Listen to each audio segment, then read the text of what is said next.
عائشہ رضی اللہ تعالیٰ عنہ فرماتی ہیں حضور صلی اللہ علیہ وسلم کا وصال ہو گیا، رات کا اندھیرا چھا گیا، دل میں تقاضا پیدا ہوا میں حضور صلی اللہ علیہ وسلم کا چہرہ مبارک دیکھوں۔ عائشہ رضی اللہ تعالیٰ عنہ فرماتی ہیں گھر کے چراغ میں تیل نہیں تھا جلانے کے لیے، میں پڑوسن کے گھر گئی، ادھار تیل مانگ کر آئی، اس ادھار تیل سے میں نے گھر کے چراغ کو جلایا، پھر میں نے حضور صلی اللہ علیہ وسلم کا چہرہ انور دیکھا۔ تو کسی نے کہا اچھا اس رات تمہارے گھر میں چراغ جلانے کے لیے تیل بھی نہیں تھا؟ تو عائشہ رضی اللہ تعالیٰ عنہ فرماتی ہیں اگر تیل ہوتا تو میں بھوک کی وجہ سے پینا چاہتی ہوں۔ اس جملے سے علماء حضرات فرماتے ہیں حضور صلی اللہ علیہ وسلم دنیا سے پردہ فرما رہے ہیں اور گھر میں فاقہ ہے، سب اختیاری، گھر میں فاقہ ہے۔ وقت آیا ایک امت پر آیا، صحابہ کا دور، کیسر اور کسرا کے خزانے آ گئے، صحابہ رونے لگے۔ کسی نے کہا کیوں رو رہے ہو؟ کہا حضور صلی اللہ علیہ وسلم تو مجموع خیر تھے، ان کے زمانے میں تو یہ نہیں آیا، وہ تو ایسے ہی چلے گئے۔ ایسا نہ ہو اللہ تعالی ہماری قربانیاں اور مشقت کا بدلہ دنیا میں ہی دے رہے ہوں، اس پر رو رہے ہیں۔ حضور صلی اللہ علیہ وسلم دنیا میں اس طرح سے زندگی گزار کر گئے ہیں اور امت کو ترغیب دی، ساری امت کو، کن فی الدنیا کأنک غریب وعابر سبیل، دنیا میں ایسے رہو جیسے مسافر، بلکہ راہ چلتا ہوا مسافر۔ ایک راستہ چلتا ہوا مسافر کیا سامان ہوگا اس کے پاس؟ سلمان فارسی رضی اللہ تعالیٰ عنہ موت کا وقت قریب آیا، بڑی زاہدانہ زندگی گزاری، عمر رضی اللہ تعالیٰ نے اپنے دور میں گورنر بنایا، موت کا وقت آیا، رونے لگے کہ کیوں روتے ہو؟ ایسی زاہدانہ زندگی، نہ کوئی مال، نہ کوئی نقشے، نہ کوئی چیزیں۔ حضور کا ایک جملہ یاد آ رہا ہے، حضور نے فرمایا ہم سے، صحابہ سے، تم میں سے کوئی حشر کے میدان میں مجھ سے آ کر نہ ملے کہ اتنا مال چھوڑ کر آیا ہو دنیا میں، ایک اونٹ پر لاد دیا جائے اور اس سے زیادہ۔ سالم عبداللہ ابن عمر کے صاحبزادے حرم کے اندر جو وقت کا خلیفہ تھا، اس نے دیکھ لیا، ان کے پاس آئے کہ میں آپ کی اعانت مدد کرنا چاہتا ہوں۔ تو سالم نے کہا حرم کے اندر میں اللہ کے غیر سے مانگوں؟ تو بیٹھ گئے۔ جب سالم اٹھے حرم سے باہر گئے، پیچھے پیچھے، اب تو آپ حرم سے باہر آ گئے، کہا تم میری کیا مدد کرنا چاہتے ہو؟ میری دنیا کی مدد کرنا چاہتے ہو یا آخرت کی مدد؟ کہا آخرت کی مدد تو میرے اختیار میں نہیں، ہاں دنیا کی مدد کرنا چاہتا ہوں۔ تو کہا جس کی یہ ساری کی ساری دنیا ہے اس سے بھی میں نے کبھی یہ دنیا نہیں مانگی ہے۔ ایک بہت بڑے عالم گزرے ہیں، میکائیل بن سلیمان منصور عباسی، خلیفہ وقت بن گئے، لوگ ان کے پاس آتے، ہاتھ پر بیعت کرتے، میکائیل بن سلیمان بھی آئے، ان کے ہاتھ پر بیعت کی۔ تو منصور عباسی نے کہا آپ تو بہت بڑے عالم ہیں، بہت اہل اللہ میں سے ہیں، بزرگ ہیں، مجھے کچھ نصیحت فرمائیں۔ تو فرمایا ایسی نصیحت کروں جس کو میں نے آنکھوں سے دیکھا ہے، یا ایسی نصیحت کروں جس کو میں نے کانوں سے سنا ہے؟ تو منصور عباسی کہنے لگے جس کو تم نے آنکھوں سے دیکھا ہے وہ مجھے نصیحت کرو۔ تو میکائیل بن سلیمان کہنے لگے عمر بن عبدالعزیز رحمۃ اللہ علیہ ان کے 11 بیٹے تھے، جب انتقال ہوا 18 دینار ترکے میں چھوڑے، بس 18 دینار، 11 بیٹے ہیں، 4 دینار تو اسے ان کی قبر خریدی گئی، باقی بیٹوں میں تقسیم ہو گئے۔ پھر میکائیل بن سلیمان کہنے لگے کہ ایک اور بادشاہ بھی گزرے ہیں، خلیفہ گزرے ہیں، اور ان کا قصہ سناتا ہوں۔ ان کا جب انتقال ہوا ان کے بھی 11 بیٹے تھے، اور ترکے میں ہر بیٹے کے لیے 10,000 دینار چھوڑ کر گئے۔ لیکن اللہ کی قسم میں نے ان آنکھوں سے دیکھا عمر بن عبدالعزیز کے ایک بیٹے کو ایک دن میں 100 گھوڑے صدقہ دیے جہاد کے لیے، اور میں نے جس نے 10,000 دینار چھوڑے بیٹوں کے لیے، ایک ایک بیٹے کے لیے، اس کے ایک بیٹے کو دیکھا وہ دمشق کے بازار کے اندر بھیک مانگ رہا ہے۔ عمر بن عبدالعزیز جب انتقال ہونے لگا، کسی نے کہا آپ نے اپنے بیٹوں کے ساتھ وہ کیا جو کسی اور نے نہیں کیا۔ کیا آپ نے ان کے لیے کچھ نہیں چھوڑا؟ کہ میں ان کے لیے تقوی چھوڑ کر جا رہا ہوں، اگر یہ متقی ہیں اللہ متقیوں کا دوست ہے، اللہ خود ان کے لیے کفایت کر جائے گا۔ حضور صلی اللہ علیہ وسلم نے اس امت کو اعمال دیے، اعمال یہ سہارا نہیں چھوڑا، جاؤ 20 چوراہے پر نہیں، ایسے اعمال دیے ہیں اس امت کو، اگر یہ امت ان اعمال پر آ جائے۔ عمر رضی اللہ تعالیٰ عنہ جب بیت المقدس فتح کرنے کے لیے گئے تو یوں فرمانے لگے اللہ نے ہمیں عزت دی ہے اسلام کی وجہ سے، اگر اسلام کے علاوہ عزت حاصل کریں گے اللہ ہمیں ذلیل کر دیں گے۔ ہماری عزت، ہماری شرافت مال نہیں، نقشے نہیں، چیزیں نہیں، ہماری عزت اور شرافت تو حضور صلی اللہ علیہ وسلم والے اعمال ہیں۔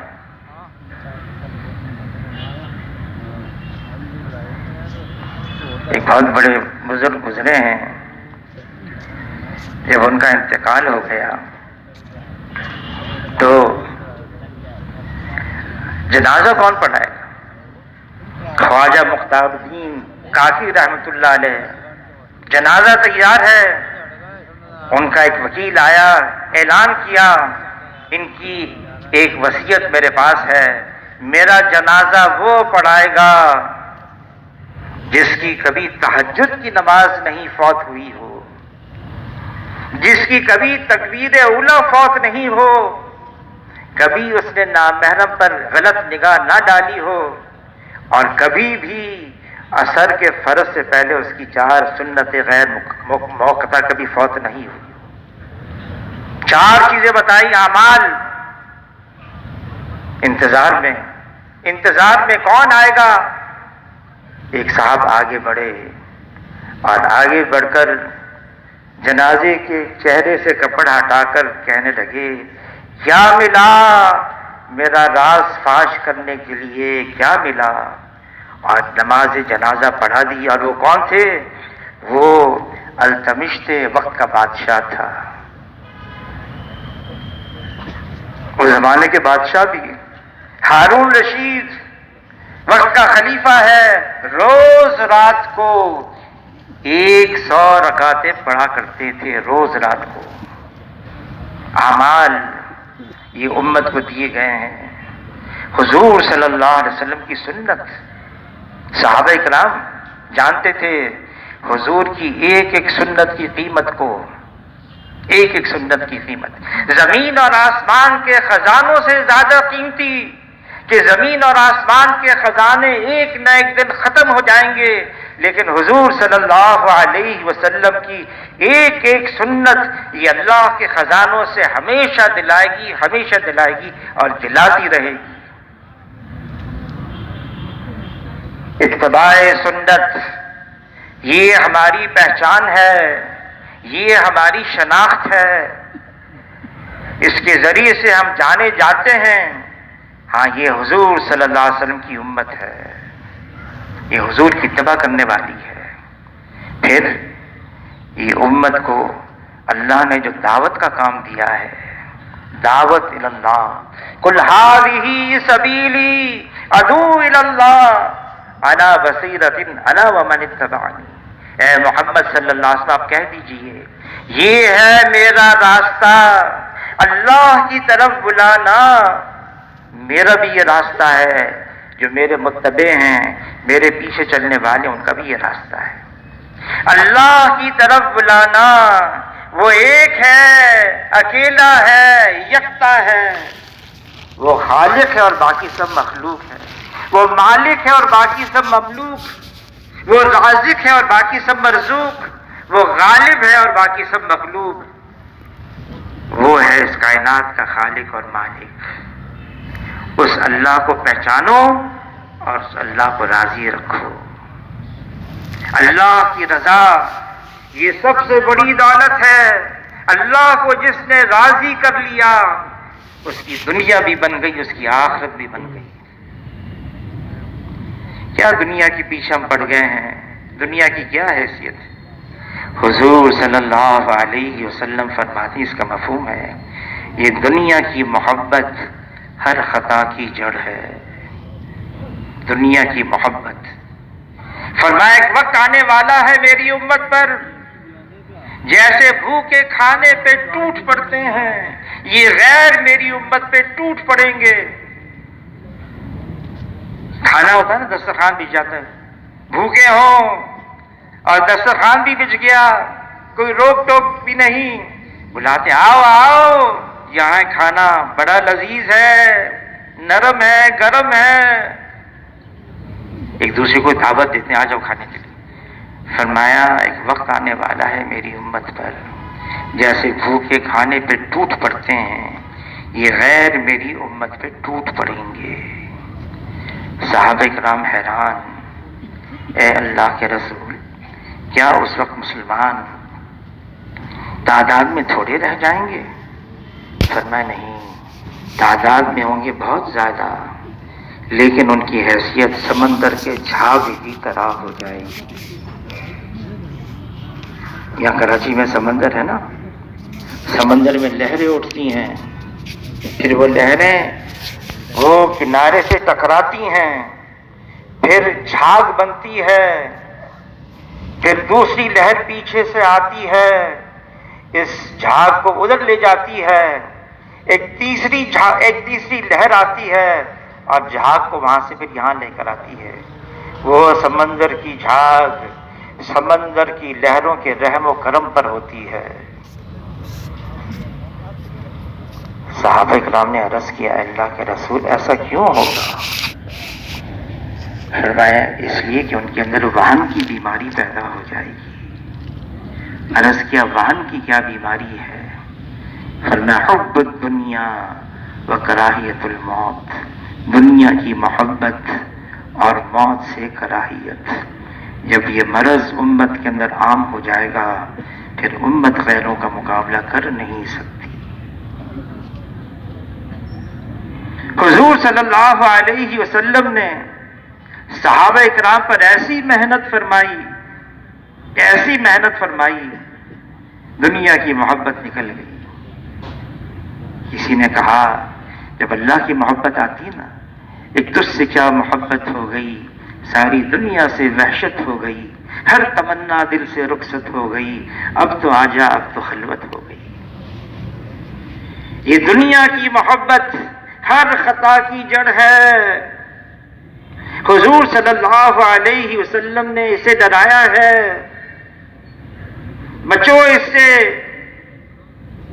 یہ جادوگر ہے، ہاروت اور ماروت سے زیادہ جادو کرنے والی ہے۔ امام غزالی رحمۃ اللہ علیہ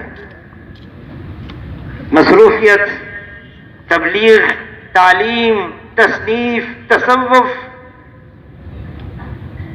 گھر آ گئے۔ کئی دنوں کے بعد بیوی نے کہا کیوں آئے ہو گھر میں، کچھ ہے نہیں کھانے کو؟ امام غزالی رحمۃ اللہ علیہ خوشی کے مارے کودنے لگے۔ بیوی نے پوچھا کیا ہوا؟ کہا میرے گھر وہ آ گیا جو حضور کے گھر رہا کرتا تھا۔ ہم ان چیزوں سے گھبراتے ہیں؟ نہیں نہیں، حضور صلی اللہ علیہ وسلم نے اختیار کیا ہے یہ ساری چیزیں، اور امت کو بتا دیا کہ مقصد کیا ہے، اپنے خالق اور مالک کو راضی کرنا ہے۔ مانگنا اللہ سے ہمیشہ عافیت چاہیے، اللہ سے ہمیشہ خیریت مانگنی چاہیے، اللہ سے ہمیشہ سہولت، آسانی اور سلامتی مانگنی چاہیے۔ لیکن اگر رضا بالقضاء کوئی چیز آ گئی، مشکلات آتی ہیں، حضور صلی اللہ علیہ وسلم فرماتے ہیں جتنا مجھے ستایا گیا کسی کو اتنا نہیں ستایا گیا، جتنا مجھے ڈرایا گیا کسی کو اتنا نہیں ڈرایا گیا۔ دنیا کے اندر کیوں؟ الدنیا خلقت لکم، لیکن آگے فرمایا وَإِنَّكُمْ خُلِقْتُمْ لِلْآخِرَةِ، دنیا تو تمہارے لیے ہے لیکن تمہیں اللہ نے تو آخرت کے لیے بنایا ہے۔ حضور صلی اللہ علیہ وسلم فرماتے ہیں عقل مند ہے وہ انسان موت کو کثرت سے یاد رکھے اور موت سے پہلے موت کی تیاری کر لے۔ فرمایا یہی وہ لوگ ہیں جو دنیا کی عزت اور آخرت کی شرافت کو لے اڑے، یہی وہ لوگ ہیں جو پورے کامیاب ہیں۔ یہ تبلیغ کا کام ہے، اسی لیے ساری انسانیت کو بتانا ہے اصل تو آخرت ہے، مرنے کے بعد ایک زندگی آ رہی ہے، ہمیشہ کی زندگی ہے، کبھی بھی ختم ہونے والی زندگی نہیں ہے۔ اس زندگی کی تیاری کے لیے اللہ نے دنیا میں بھیجا ہے، اور وقت میں ٹھہراؤ نہیں ہے، یہ وقت تیزی سے گزر رہا ہے اور گزر جائے گا تیزی سے۔ ہم اس زمانے پہ پہنچ چکے ہیں، سال مہینوں جیسے، مہینے ہفتوں جیسے، ہفتے دنوں جیسے اس زمانے میں ہم پہنچ چکے ہیں۔ کتنا تیزی سے وقت گزر رہا ہے، اور پھر موت بھی آ جائے گی۔ اس لیے فرمایا عقل مندی کی بات یہ ہے ہم اس کی تیاری کر رہے ہیں۔